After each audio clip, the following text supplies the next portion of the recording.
Putri Salju dan Ramuan Penyihir. Alkisah, di negeri yang jauh, hiduplah ratu jahat bernama Hela.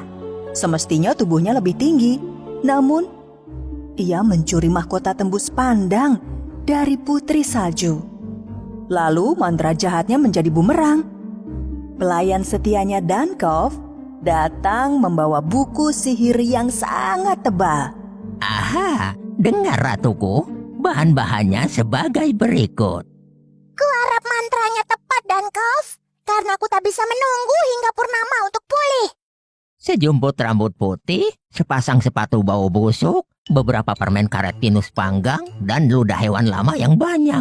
Lalu selai kaki pelayan setia. Rasanya aku bisa menyiapkan itu. Bahan-bahannya menjijikan sekali. Ini pasti resep buatanmu, Dankov.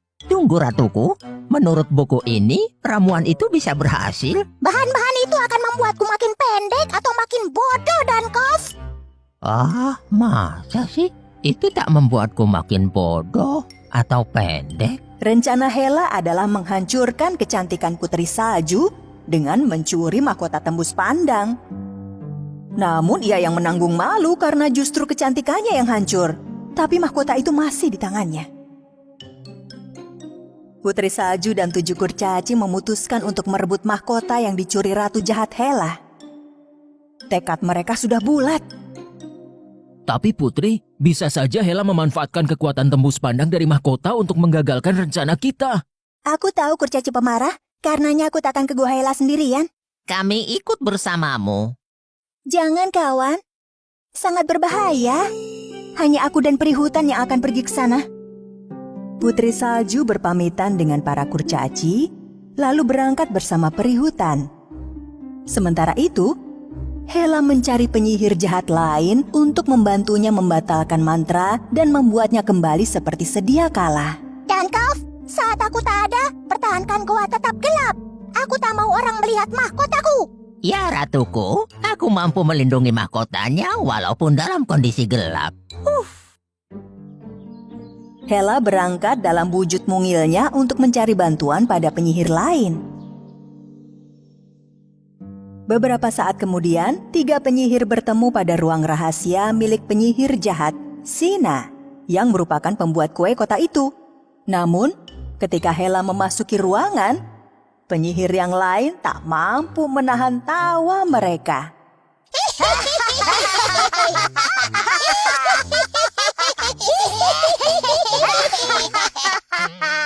Kenapa? Apa yang kalian tertawakan? Kami tak mengira kamu lucu sekali, Hela.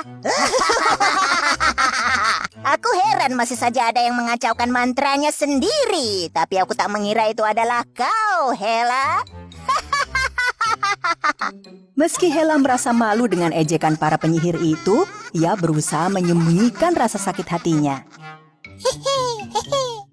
Kau harus berani menanggung resiko demi hadiah yang besar, saudari penyihir. Hadiah seperti mahkota tembus pandang. Apa? Apa kau memiliki mahkota tembus pandang?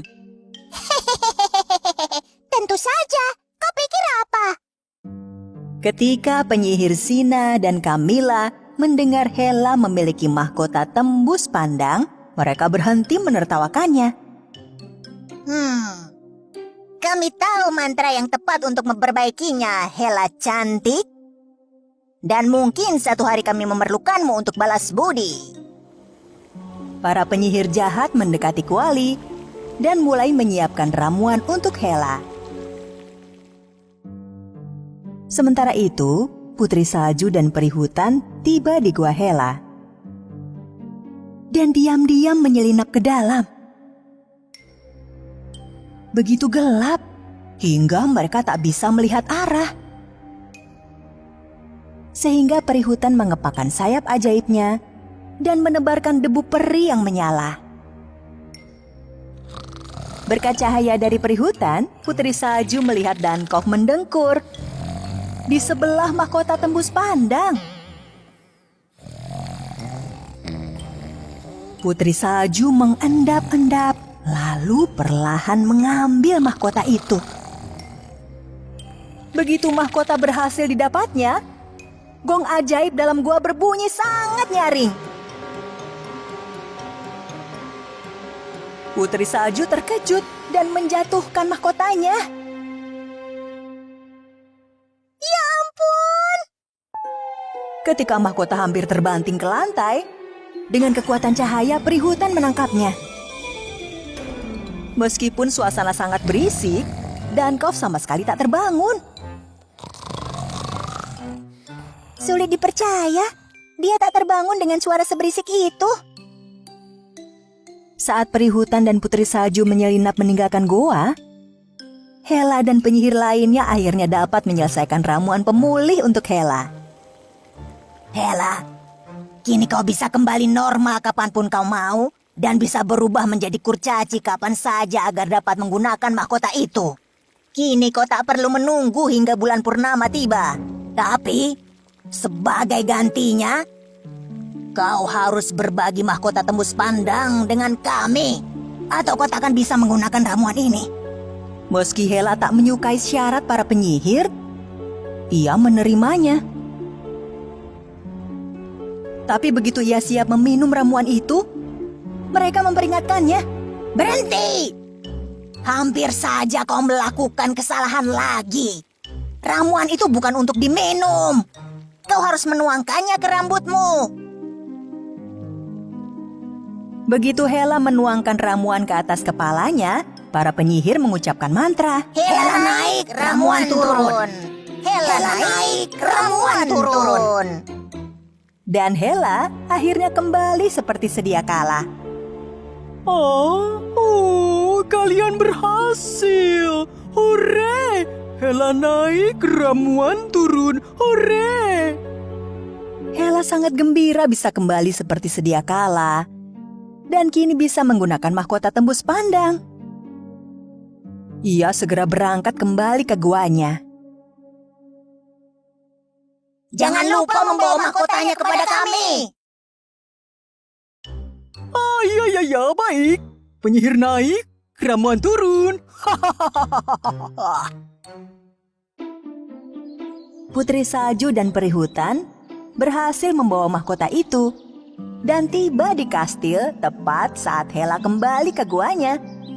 Yeay, Putri telah kembali. Hore! Kerja bagus, Putri Salju. Kita berhasil, kurcaci. Aku mendapatkan mahkotaku kembali. Sementara itu, kembali ke goa, Hela dapat mendengar alarm ajaib berbunyi dan melihat mahkota telah hilang. Ia menjadi sangat marah. Tidak! Mahkota tembus pandangku dicuri! Dankov! Pendengaran Dankov pasti telah lenyap, karena ia bahkan tak mendengar Hela berbicara dan tetap mendengkur. Hela terduduk tak berdaya di atas batu dan merenungi nasib. Mahkota kerajaan telah kembali pada pemiliknya. Putri Salju yang baik hati dan kawan-kawannya kini sangat berbahagia. Si jahat Hela tak pernah menyadari bahwa berkah yang dicuri tak akan pernah membawa berkah dan hanya membawa nasib sial. Aku akan menghancurkanmu bagaimanapun caranya, Putri Salju.